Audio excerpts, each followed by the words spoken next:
नमस्कार, मैं हूं राहुल शर्मा। आप देख रहे हैं SPN9 न्यूज। स्वागत है आपका हमारे इस खास प्रोग्राम में। प्रोग्राम की शुरुआत राजस्थान से। जी हां, राजस्थान में जल्द ही उपचुनाव होने वाले हैं, लेकिन ये उपचुनाव बीजेपी के लिए इतना आसान नहीं है और इस उपचुनाव में जीत हासिल करने के लिए बीजेपी को कई चुनौतियों का सामना करना पड़ेगा।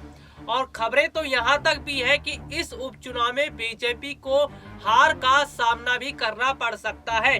दरअसल ये बात मैं इसलिए बोल रहा हूँ क्योंकि मेरे पास जो रिपोर्ट है वो ये बता रही है कि बीजेपी के सामने इस वक्त राजस्थान में क्या क्या चुनौतियां हैं और किस तरह से बीजेपी को राजस्थान में मुश्किलों का सामना करना पड़ेगा।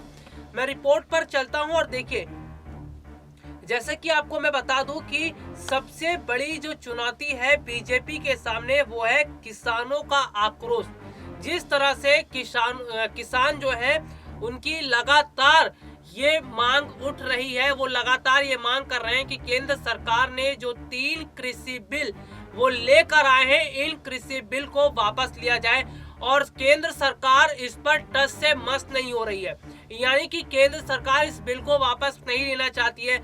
और राजस्थान की मैं बात करूं तो सचिन पायलट बाकायदा किसानों की महापंचायत रैलियां करके किसानों को इकट्ठा कर रहे हैं। और किसानों की जिस तरह से तादाद राजस्थान में दिन ब दिन बढ़ रही है, जिस तरह से किसान पंचायतों का हुजूम देखने को मिल रहा है, इससे बीजेपी के लिए मुश्किलें खड़ी हो सकती है और इससे बीजेपी को ही नुकसान का सामना करना पड़ सकता है। चलिए अगली चुनौती की बात करते हैं। और अगली चुनौती क्या है राजस्थान में, अब आप ये समझिए। राजस्थान में सबसे बड़ी जो चुनौती है वो ये है कि बीजेपी को इस बात का डर लग रहा है कि कहीं कुछ नेता जो हैं वो बीजेपी का साथ ना छोड़ दे। और सबसे बड़ी बात है, बीजेपी को डर लग रहा है कि रालोपा की एंट्री यहां ना हो जाए। उपचुनाव में कांग्रेस और भाजपा के बीच मुकाबले में अब राष्ट्रीय लोकतांत्रिक पार्टी ने भी ताल ठोक दी है। रालोसपा सांसद हनुमान बेनीवाल ने चारों सीटों पर उम्मीदवार उतारने और अकेले अपने दम पर चुनाव लड़ने का ऐलान किया है। यानी कि सबसे पहला किसान आंदोलन और उसके बाद रालोपा ने जो फैसला किया है अपने कैंडिडेट, अपने उम्मीदवार उतारने का, वो बीजेपी के लिए चुनौती है। अगली चुनौती की बात करते हैं तो बेरोजगारी। बेरोजगारी का मुद्दा केवल राजस्थान में ही नहीं, हमारे देश में भी है और देश में बेरोजगारों की संख्या बहुत ज्यादा बढ़ चुकी है। और ये है कि सरकार इस मामले पर कुछ भी बोलने से कतरा रही है, यानी कि सरकार बेरोजगारी और जो देश के असली मुद्दे हैं उन पर बात नहीं करना चाहती है और उन मुद्दों पर बात करना चाहती है जो बिना वजह के हैं। चलिए खबर की तरफ बढ़ रहे हैं और बात कर रहे थे मैं बेरोजगारी पर। देखिए, राज्य सरकार के मौजूदा कार्यकाल से बेरोजगार युवाओं की नाराजगी खुलकर सामने आई है। राजधानी जयपुर में भी लंबे समय तक सरकार विरोधी पड़ाव चला और बेरोजगारों ने चारों सीटों पर उम्मीदवार उतारने की भी चेतावनी दी। यानी कि इसमें देखिए, सबसे बड़ी बात जो है वो ये है कि बेरोजगारों का जो गुस्सा है वो भी बीजेपी को राजस्थान में झेलना पड़ सकता है। यानी कि उनकी परेशानी भी बीजेपी के लिए सिरदर्द बनी हुई है। और विरोधी दल का ठप्पा, यानी कि उपचुनाव में भाजपा की कोशिशें भले ही मौजूदा एंटी इनकम्बेंसी की स्थितियों को भुनाने में लगी हो, लेकिन सरकार के बीच कार्यकाल में ऐसा कर पाना उसके लिए आसान नहीं होगा। जानकार ये भी मानते हैं कि सरकार के बीच कार्यकाल में होने वाले चुनावों का फायदा अधिकांश सत्तारूढ़ दलों को ही मिलता है। तो यहाँ पर देखिए, जिस तरह से ये बताया गया कि बीजेपी के सामने जो चुनौतियां हैं, और उसके अलावा की अगर मैं बात करूं तो राजस्थान में फिलहाल कांग्रेस की सरकार है और अशोक गहलोत ये पूरी कोशिश करेंगे कि इस उपचुनाव में उनकी जीत हो। वैसे अगर बात की जाए तो राजस्थान में बीजेपी के अंदर 2 गुट जो बटे थे, ये बात भी किसी से छुपी नहीं है। और जिस तरह से एक तरफ वसुंधरा का गुट था और दूसरी तरफ बीजेपी के अन्य नेता मौजूद थे, इससे ये पता चला कि बीजेपी के अंदर राजस्थान में अंतरकलह देखने को मिली। तो ये तमाम तरह की चीजें हैं जो निकल कर सामने आई हैं और सबसे बड़ी बात तो ये है कि जिस तरह से राजस्थान उपचुनाव की अगर मैं बात करूं तो राजस्थान उपचुनाव न सिर्फ कांग्रेस के लिए बल्कि बीजेपी के लिए भी बहुत अहमियत रखता है, क्योंकि उपचुनाव में हार और जीत से ये पता चलेगा कि आखिरकार राजस्थान की जनता किसका साथ दे रही है, किसका समर्थन कर रही है। अगर मैं बात करूं तो फिलहाल राजस्थान में बीजेपी की तो कोई उम्मीद नजर ही नहीं आ रही, क्योंकि जिस तरह से अभी मौजूदा समय में देखने को मिला कि बीजेपी के अंदर अंतरकलह देखने को मिली। वसुंधरा गुट का गुट जो था वो कुछ और रणनीति बना रहा था और बीजेपी के अन्य गुट अलग रणनीति अपना रहे थे। वैसे ही कांग्रेस की भी मैं बात कर रहा हूं। कांग्रेस में भी दो गुट देखने को मिला, एक सचिन पायलट का गुट और एक अशोक गहलोत का गुट। लेकिन सबसे बड़ी बात तो यह है कि दोनों में अंतर बहुत है।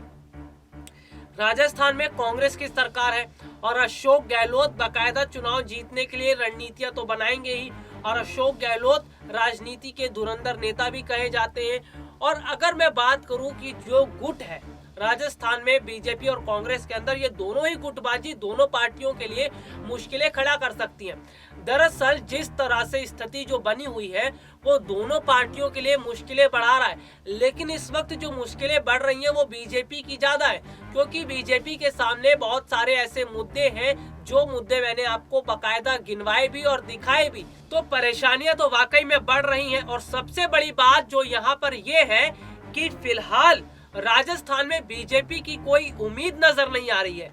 जिस तरह से राजस्थान में वसुंधरा सरकार की मैं बात करता हूँ, राजस्थान में वसुंधरा राजे के चुनाव हारने का कारण ही यही था कि राजस्थान की जनता वसुंधरा राजे के कामकाज से खुश नहीं थी। वसुंधरा राजे को जनता ने वोट किया। राजस्थान की जनता ये उम्मीद लगाकर बैठी थी कि इस राजस्थान में दोबारा से वसुंधरा सरकार काम करेगी, लेकिन वसुंधरा सरकार ने काम नहीं किया और जनता ने गुस्सा दिखाते हुए और अपना फैसला दिखाते हुए सीधा सीधा राजस्थान में कांग्रेस को वोट कर दिया। ये मैं विधानसभा चुनाव की बात बता रहा हूँ। तो यहाँ पर यह है कि सीधा सीधा कांग्रेस को वोट किया तो कांग्रेस को फायदा मिला और अशोक गहलोत राजस्थान के सीएम बने।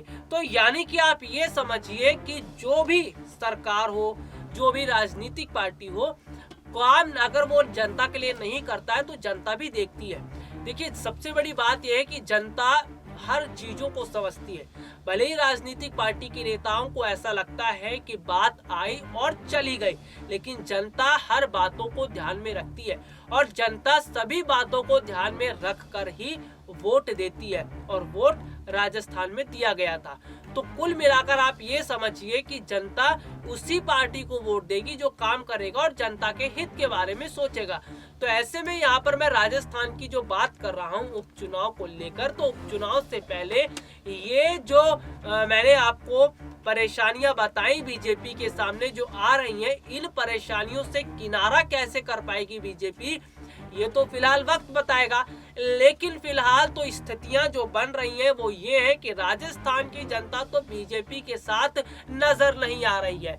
यानी कि राजस्थान की जनता जो है अब वो समझ चुकी है कि जुमलेबाज जो पार्टियां होती है उनको वोट नहीं करना है, क्योंकि पार्टियां जो राजनीतिक पार्टियां हैं वो केवल जुमलेबाजी करती हैं और सत्ता में आने के बाद काम नहीं करती। और जिस तरह की स्थितियां देखने को मिली वसुंधरा सरकार के दौरान, उसको देखते हुए जनता ने वसुंधरा सरकार को सबक भी सिखाया और सत्ता से बाहर का रास्ता दिखा दिया। तो कुल मिलाकर आप इसे फिर ये भी समझिए कि अगर जनता बीजेपी से नाराज चल रही है और ये जो मुद्दे हैं, इन मुद्दों को राजस्थान में समय से पहले, इन उपचुनाव से पहले बीजेपी ने सुलझाने की कोशिश नहीं की और बीजेपी ने इन मुद्दों पर काम करने की नहीं बात की, तो ऐसे में उपचुनाव में बीजेपी की हार तो फिलहाल नजर आ ही रही है और इसके साथ जो वोट प्रतिशत है वो भी कम होता हुआ नजर आ रहा है। कि क्या ये मुद्दे बीजेपी के लिए परेशानी का सबक बन सकते हैं? तो जाहिर सी बात है कि बीजेपी के लिए ये परेशानी का सबक बन सकते हैं और बीजेपी की मुश्किलें इन उपचुनाव से पहले बढ़ती हुई भी नजर आ रही है। तो फिलहाल के लिए आज मुझे इजाजत दीजिए। नमस्कार।